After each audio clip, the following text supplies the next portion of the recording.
ያራጌ ግሮሰሪ እንደወትሯ በጠጪዎች ተሞልታለች። ካፍ ጀምራ እስከ ገደቧ። አስፋው ወሰን ግን ያለ ወትሮ ጸጉሩን አስር እያሻሸ ይቆዝማል። ሳይወድ በግድ ተጠፍንጎ በነገው ዕለት ሊያገባ በመሆኑ ትልቅ ቁዘማ ውስጥ ገብቷል። በቁዘማው መሃል ዝነኛውን ያራጌ ግሮሰሪ አፕሬቲቭ እያዘዘ በላዩ ይጎነጫል። የሚያገባት በህልሙ እንኳን ስትመጣ በፍርሃት የምታቃዠውን ሰላምን ሰላም መልከጥፉን በስም ይደግፉ። በጣም ትክክል፣ ለሷ ይሰራል። መልከጥፉን በስም ይደግፉ ባሰባ ቁጥር ንግግሩ ይሄው ነው። አስፋው ወሰን በድንገት እንደመባተት ብሎ ቆይ ግን ሰው እንዴት አንድ ሰው ሳይወድ ሊያገባ ይችላል ብሎ አጠገቡ ተቀምጦ የነበረውን ሰው እየጠየቀ ጥያቄው ካፉ ከወጣ በኋላ ነበር አጉል ጥያቄ ለአጉል ሰው የጠየቀ መሆኑን የተረዳው። አጠገቡ የተቀመጠው አብተው ነበር። አብተው ደግሞ አንድ ፍንጭ ካገኘ ወሬውን እንደ ክረምት ዝናብ ሳያቋርጥ የሚያንዠቀዥቀው በመሆኑ ከሱ ጋር ወሬ መጀመር የሚፈልግ የለም። በዚህ የተነሳ አብተው የጆሮ ረሃብተኛ ነው። ሰውን ሲያይ እንኳን በመጀመሪያ ከጆሮ ጀምሮ ከግር ጥፍሬ እስከ ራስ ጸጉሬ ያየኝ ሳይሆን ከራስ ጸጉሬ እስከ ጆሮ ያየኝ የሚባልለት ሰው ነው አብተው። አስፋው ወሰን ከአብተው ጋር ወሬ መጀመሩ ቢያሳስበው በኋላ ግን ብዙም ግድ አልሰጠው። እንደ ጉንዳን ሰራዊት የወረረውን ሐሳብ ለማባረር ካራጌ ግሮሰሪ አፕሬቲቭ በተጨማሪ የሰው ወሬ ያስፈልጎታል።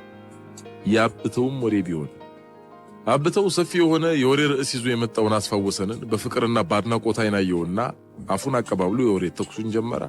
ጋብቻ በፍቅር ብቻ ነው የሚገነባው ያለው ማን ነው? ከመነሻው አዳም ሔዋንን ያገባት አፍቅሯት ነው ብሎ ማለት ብዙ ርቀት አያስኬድም። አዳም አማራጭ አልነበረውማ። መንደርጫለሁ ሔዋን ብቻ ባለችበት ገነት አዳም ሔዋንን ከማግባት ውጭ አማራጭ ነበረው? ፈጽሞ አልነበረው። አሁንም ጋብቻ በፍቅር ብቻ ሳይሆን አማራጭ በማጣትም ሊከናወን ይችላል። እድሜ ሊያልፍ ነው እነከላ ያግብተው እንዴት ነው ይቀራሉ ምናምን የሚሉ ጉዳዮች ወራሉ አማራጭ አልባ የሚያደርጉ ወይ አያት መሆን የፈለገ ቤተሰብ ወይም ደግሞ አብተው ትንታኔውን ቀጥሏል። አብተው አንዴ ወዴ ከጀመረ የሚያቋርጠው የአፉ ጡንቻ ሲደክመው ወይም ደግሞ ያራጌ ግሮሰሪ ሲዘጋ ይሆናል። በዚህ ምክንያት አጠገቡ ተቀምጦ መጠጣት የሚፈልግ ነባር ደንበኛ የለም።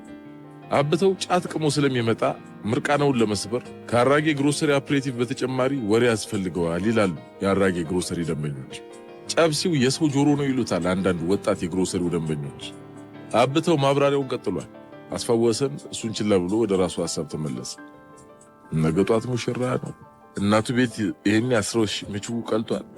ያቺ ሰላም የሚሏት ልጅ ከጠለፋ ባልተናነሰ ሁኔታ ሳይወድ በግድ እንዲያገባት ልታደርገው ነው። የጋብቻውን ዕለት የሚፈራ የመጀመሪያ ወንድ እኔ መሆን አለብኝ አለ በሐሳቡ። አይምሰልህ አለ አስፋው ወሰን ሳይታወቀው ለካ ድምፅ አውጥቶ ነው የተናገረው። አይምሰልህ እኔን ውሰደኝ ሚስቴን ያገባዋት አረገዝኩ ስላለች። በእርግጥ አንድ ቀን ላገባት አስብ ነበር። የአንድ ቀን ግን ምናልባትም የምጽአት ቀን ሊሆን ይችል ነበር። አየህ ስላረገዘች አንድ ቀን አሳጠረችው። ሴቶች ለጋብቻ የሚፈልጉትን ወንድ እንዴት በእጃቸው ማስገባት እንደሚችሉ ቀመር ይዘው ነው እንደሚወለዱት ያሰኛል እኮ አስፋው ወሰን። አብተው ቀጠለ። አስፋው ወሰን በራሱ ሐሳብ ሰመጠ። በሐሳቡ ከጠፋበት ሲመለስ አሁን አማዞን ጫካ ውስጥ ያሉ አንዳንድ ጎሳዎች ስለ ጋብቻ ያላቸው አመለካከት በጣም ይገርማል እያለ ሰማው። እንዴ ከምን አማዞን ጫካ ገባይ ሰውዬ በጣም ገርሞታል። ያብተው ንዝንዝ ተንፋሽ ያሳጣው። ቆይ አንድ መጸዳጃ ቤት እንደርሽ ልምጣ ያወራ ጥብቅ ብሎት አስፋው ወሰን ተነሳ። አብተው በደቂቃ የሚለቀው ቃላት ስንት ይሆን አንገሽግሾታል። አንተ ከሌለ ከማን ጋር ነው ማወራው? አስፋው ወሰን ኮስተር ብሎት ብድግ ብሎ ዝም ብሎት ሄደ። አስፋው ወሰን ዋሽንቱን እየሸና የሚያስበው ስለ ሰላም ነበር። ጠልፋ ስለምታገባው ሰላም ረቂቅ ናት። መልከጥፉነቷን ሊያስረሳ በሚችል መልኩ ሰዎችን መያዝ የሚችል ስብዕና ታድላለች። በተለይ እናቱን እንዴት አድርጋ እንዳጠመደቻቸው ሰይጣን ራሱ ያውቃል። ከሷ ሌላ ሴት አታሳየኝ ብለው ቁጭ አሉ። መጀመሪያ የተዋወቁ ጊዜ ብዙ እንደማይዘልቁ እምነት ነበሩ። ቢበዛ አንድ ጊዜ አንሶላ ብንጋፈፍ ነው ብሎ ነው የቀረባት። መጀመሪያ ሲጠይቃት አንሶላ ለመጋፈፍ ወዲያው እሺ ስላላለችው እለቢጤ ይዞት አብሯት የሚቆይበትን ጊዜ አራዘመው። ቤተሰቦቹም በራሱ ዘዴ ተዋውቃ ከነሱ ጋር መደዋወል ስትጀምር አልለቃም። አብረን አንዘልቅም የሚል ጠንካራ እምነት ነበሩ። የሆነ ቀን ሰላምዬ ሚስት ናት እንዴ ብላ ትንሽ እህቱ አስደነገጠችው። ሚስት እስቲ ራቅ እራት እስቲያቀርብልኝ በጣም እንድሰቅ። ሚስት ሽጥፋ አንቺ እንዴ ብላ እኔ ሚስት ልትሆን የምችለው እሷ አስገምች እንዴ? አትቆጣ፣ ሁሉም ያወራው ነው ያለበት ይግናል። ሁሉም ማን ነው? ጥላው ሄደች።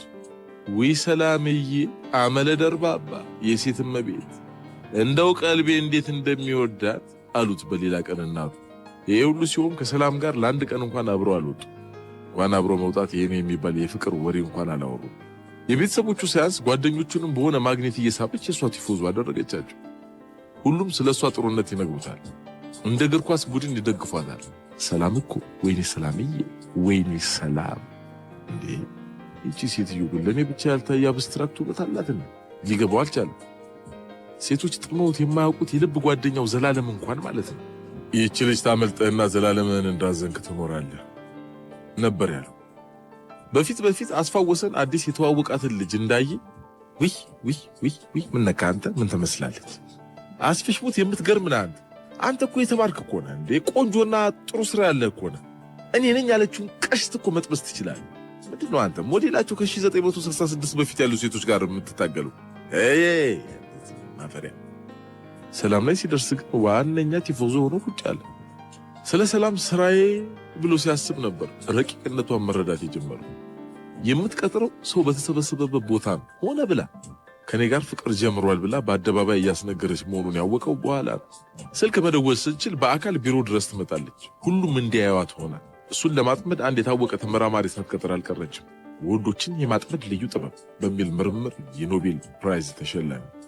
በዙሪያ ያሉ ሰዎች ጫና ካቅሙ በላይ ሲሆንበት አንድ ቀን አፉ እንዳመጣለት ለጋብቻ ጥያቄ ይሻለ። እሺታውን ካፉ ቀልባ ወሰደች። ሰርጉ በህቡ ተደራጀ።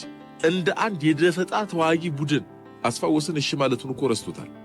ሰርጉም እንዲህ ይፈጥናል ብሎ በተአምር አላሰበም። እሱ ሳይሰማ ድግሱን አጣጥፎ ሳምንት ሲቀረው ነገሩት። የሰላም ዘዴ መሆኑን አላጣው። የቁርጡ ቀን ሲመጣ ሐሳቡን እንደሚለውጥ ጠርጥራለች። ስለዚህ ለድግስ ብዙ ወጪ ካወጣ በኋላ እምቢ ቢል የሚመጣበትን ኪሳራ ስልታ ነው ወጥመድ የዘረጋችለት። ሳምንት ለቀረው ጋብቻ ማድረግ የሚችለው ብዙ ነገር አልነበረም። በግ የሆነ መሰለው። ለርድ ወደ ቄራ የሚነዳ በግ። አቤት ተንኮል! መጸዳጃ ቤት ቁጭ እንዳለ ማልቀስም ፈለገ። አሁን እኔ ግን አገባሁ ነው ተጠለፍኩ የሚባለው። የሰላም መልክና አጠቃላይ ሁኔታ ደግሞ ደጋግሞ እየመጣበት አስበረገገው። ስለ ሰላም ሲያስብ ዘርዘር ካሉ ጥርሶቹና ተለቅ ካለው የራሷ ቅል በላይ ፈጽሞ የማይወደው ቦርጩ አለ። ቦርጭ ምን ያደርግልሻል እስኪያው ብሏት አንድ ቀን አይ ልጃገረድ ስለሆንኩ ነው ባልሳገባ ይጠፋል ብለዋለች። ልጃገረድነትና ቦርጭ ከባል ማግባት ጋር ምን እንደሚያገናኘው ሰላም ታውቃለች። እሱ ግን አልገባውም። አንድ ሁለት ቀን ቢጣሉ ህይወቱ ምስቅልቅሉ ትወጣለች። በእህቶቹ ልብሱን ማሰናዳት፣ ቁርሱን ማቅረብ ይተዋል። ጓደኞቹ ይገረመሙታል። እናቱም ባውጥተው ያለቅሳሉ። በዚህ ከሚያውቃቸው ሴቶች ሁሉ በተለየ አቀራረቧ ሳይወድ በግድ በእጇ ልታስገባው እንደሆነ ሲያስብ ብስቅስቅ አለ። ሌሎቹ በስጋቸው ነው ሊያጠምዱት የሞከሩት፣ አምረው ደምቀው ተኳኩለው ልቡን ለማግኘት። እሷ ግን እንደ አንድ የጦር መኮንን አስልተው ነው። ከመጸዳጃ ቤቱ ሲወጣ አብተው በጉጉት ሲጠብቀው አየ። አፉን በአፕሬቲቭ ተጉመጥሙጦ ወሬ ለመተኮስ ሲሰናዳ። ሰው እንዴት ለወሬ ግን እንዲጓጓል? የወሬ መጋኛ የሚባል አለ እንዴ? ግን ይሄ ሰው መጥቶት ይሆን ወይ? በጣም አበዛው። ሄዶ ጆሮ ይከራይ ከፈለገ ጆሮዬን በነገር ሊተረትረው ፈለገ። እንዲያውስ መሽቶ ነበር። ሰዓቱን አየ 4 ሰዓት ይላል። ወደ ቤት መሄድም አስጠላው። ቅድም ከቤት ሲወጣ የሰማው የሰርግ ዘፈን ትዝ አለ። ወግ ነውና ሲዳሩ ማልቀስ፣ ሆበል ሰርገኛና ትመለስ። በነገው ዕለት ለመጀመሪያ ጊዜ ወንድ ልጅ ሲዳር ያለቅሳል አለ በራሱ ሐሳብ ሳቅ እያለ። ወደ ቤት መሄድ አልፈለገም። ለነገ ብቻ ከመኖር ወደ አለመኖር ቢዘዋወር በወደደ። እልም ጥፍት ቢል፣ ዝም ብሎ ተነስቶ ወደ አንዱ ሀገር ጥፍት ቢል ይሄ ሊሆን አይችልም። እናቱ እውነቱን ያወቁለት ይጠየቁታል። ሰርጉን ጥሎ ሸሸ ተብሎ የብዙ ሐሜቶች ማሟሻ መሆኑን አልፈለገውም። ያቺ መንፈስ የሆነች ልጅ በጭንቅላት በልጣ ልጠልፈኝ ስትል እንዴት ከዚህ ጠለፋ ማምለጥ የሚያስችል እቅድ መንደፍ ይቸግረኛል። ኧረ አስፋወሰን አስብ። አስፍሽ ያሳብ መላ አስፍሽ ደሳል። አብተው ፊቱ ላይ ድቅን አለበት። በአብተው በኩል ከትዳሩ የሚያመልጥበትን መንገድ ያየ መሰለው። በሐሳቡ ፈገግ እያለ ወደ ግሮሰሪው ተንደርድሮ ገባ። አብተው ያስፋወሰንን በድጋሚ መምጣት ያመናል መሰለም። እንዳየው በደማቅ ፈገግታ ተቀበለ። ወሬያችንን ሳንጨርስ ቻው ሳትለኝ እንዴት ይሄዳል ብዬ ቀር ብሎ ይበናት ሲለው ያንተ ወሬ አያልቅምና እዚሁ ልደርልህ አለው አስፋወሰን። አይ እንደዛ ማለት አይደለም። ምን አባህ ማለት ነው አንተ ወሬኛ? ጤና የለህም እንዴ ሰውዬ? ምን አረኩና ወራር እንዴ ያልኩት እንዴ? ጤና የለህም? እኔ ጤና የለኝ አንተ የአፕሬቲቭ ጠርሙስ አንስቶ የአብተውን ጭንቅላት ተረተረዋ። የአራጌ ግሮሰሪ ባንድ እግሯ ቆመች። ግርግርና ትርምስ። አስፋወሰን ከአብተው ግንባር የሚፈልቀውን ደም ሲያይ ጌታዬ ሆይ ይቅር በለኝ፣ ወደፊት ምላሱ እስኪደነዝዝ ወሬውን እሰማለሁ ብሎ ለራሱ ቃል ገባ። ፖሊሶች ወዲያው ተጠርተው መጡ። ጉዞ ወደ ፖሊስ ጣቢያ። አስፋወሰንም የፈለገው ይሄንን ነበር። ፖሊስ ጣቢያ ታስሮ መቆየት ሰርጉን ያመልጣታል። በነገታው ጧት አስፋወሰን ፖሊስ ጣቢያ ታስሮ ነው ያደረው። የፖሊስ ጣቢያው እስር ቤት ከ5 ኮከብ ሆቴል በላይ ተመችቶት ነበር። ያን መከረኛ አብተው በጠርሙስ በፈንከቱ ውስጡን እንዲጸጸት ቢያደርገው የሰርጉን ቀን በዘዴ ለማምለጥ ታስሮ ከመዋል የበለጠ ጥሩ አማራጭ አልነበረው። ያስፋወሰን ቤተሰቦች ከሰው መጣላቱን ማታውኑ ሰምተው በድንጋጤ ሲሪዱ ነው ያደሩት። ሰላም ምን እንዳለች አልሰማም። ሰራ ሁላት እያለ 10 ጊዜ ፈገግ ይላል። ወደ ረፋዱ አካባቢ ስሙ ተጠርቶ ሲወጣ ጠያቂ እንደመጣ ገመተ። ግምቱ ትክክል ነበር። ሰላም ከጣቢያው አዛዥ ጋር ቆማ ስታወራያት አመዱ ቡን ወደ እስር ቤቱ ኮቴውን አጥፍቶ ለመመለስ እያመነታ ሳለ የጣቢያው አዛዥ በእጅ ምልክት ጠሩት። ሁለቱም ወዳሉበት ሄዶ ቆመ። እሺ እንዴት ነህ? ሰላም አደርክ? መቼስ አለና አስፋወሰን ሁለቱንም ጨበጣቸው።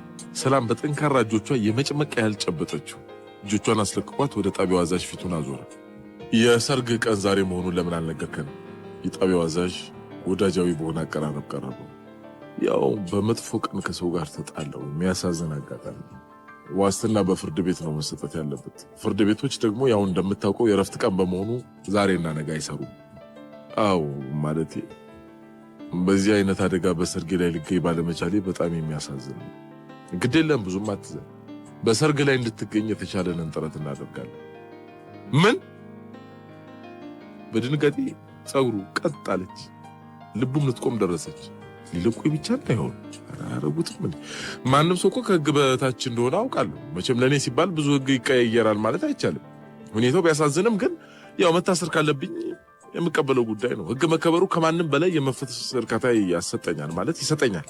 በዛሬው ቀን መታሰርህ በጣም የሚያሳዝን ነው እና ከዚህ በፊትም ምንም አይነት ጥፋት እንደሌለብህ ስላረጋገጠን ልጩህ እንዲህ አላስፋወሰን ሐሳብ ልሩጥ ራሴን እንደው ፍግም ላድርገው።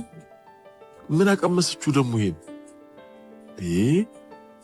እኔ እንደ አንድ የህግ አክባሪ ዜጋ የህግ ልዕልና ሲከበር ከማንም በላይ ደስተኛ ነኝ እና ታስሬ ብቆይ ከዚህ አንጻር ተገቢ ነው። በእርግጥ በሰርጌ ቀን መታሰሬ ቢያሳዝንም ያው ግን ህግ እኮ ህግ ነው አይደል እንዴ? ግድ የለም መታሰርህንም ይሁን መፈታትህን አንተ አይደለም የምትወስነው። አትቆጣ። ደግሞ ዛሬ ሙሽራ መሆንህን ስላወቀን በፖሊስ አጀብ ጋብቻን ፈጽመ እዚሁ መጥተህ እንድታድር እናደርጋለን። እድሜ ለሷ በልደም ወርቅ የሆነች ሚስት አለች። አስፋወሰን እንደገና መልሶ መጮህን ፈለገ፣ መሮጥ ፈለገ፣ ከመሬት ድብልቅ ማለትም ፈለገ። ሁሉንም ቢያደርግ ግን ከጋብቻው ማምለጥ እንደማይችል አውቆት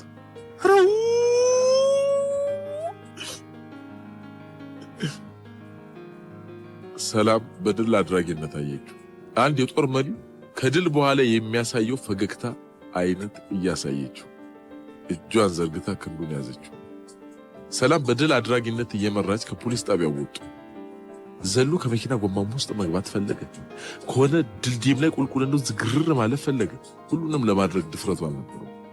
ሰላምን ከማግባት ውጭ አማራጭ አጣ። ልክ እንደ አዳምና እንደ ሔዋን የሚለው የአብተው ድምፅ መጣበት። አንዳንድ ትዳር አማራጭ በማጣት ይገነባል ያለው ድምፅ መጣበት። የሰላምን ውፍረት ሲያይ ነገ ብር አምባር ሳይሆን የኔ ወገብ ይሰበራል እያለ ተከትሏት ሄደ።